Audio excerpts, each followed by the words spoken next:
నమస్తే అండి. నా పేరు సుమయ. డియర్ ఉమా అని ఒక ఫిలిం తీసాం. ఆ సినిమా ప్రొడ్యూసర్ని, అలానే ఆ సినిమాలో హీరోయిన్ని. మేము ఈ ప్రమోషన్స్లో చాలా బిజీగా ఉన్నాం.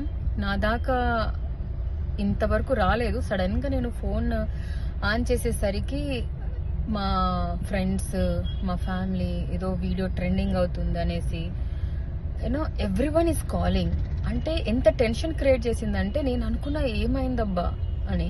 తీరా చూస్తే ఒక వీడియో, ఎయిర్పోర్ట్ వీడియో. ఆ ఎయిర్పోర్ట్ వీడియోకి వాళ్ళకి నచ్చినట్టు ఏదో కామెంట్ చేసుకొని ఏదేదో పోస్ట్ చేస్తున్నారు.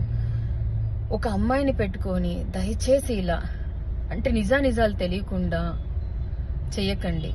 అంటే రాజకీయం చేయొచ్చు, కానీ ఒక అమ్మాయిని అడ్డం పెట్టుకొని రాజకీయం చేయకండి దయచేసి. అదే నా పక్క సీట్లో ఇంకెవరన్నా ఉండుంటే, మీకు పడని వాళ్ళు ఎవరున్నా కూడా ఇలానే రాస్తారా? ఒక ఉమెన్ కి ఇచ్చే రెస్పెక్ట్ మన ఇండియాలో ఇంతేనా? I'm feeling so bad about this. నాకు అసలు మాటలు కూడా రావట్లేదు ఏం చెప్పాలి అని.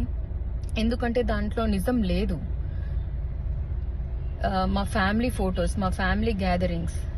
నేను అనంతపూర్ అమ్మాయినండి. ఆబ్వియస్లీ మాకు చుట్టరికం ఉంది, మాట్లాడుకుంటాం.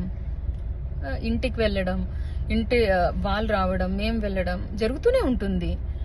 దాన్ని కూడా సడన్ గా ఇలా చేస్తున్నారంటే నేను దీన్ని ఎలా తీసుకోవాలో నాకు అర్థం కావట్లేదు.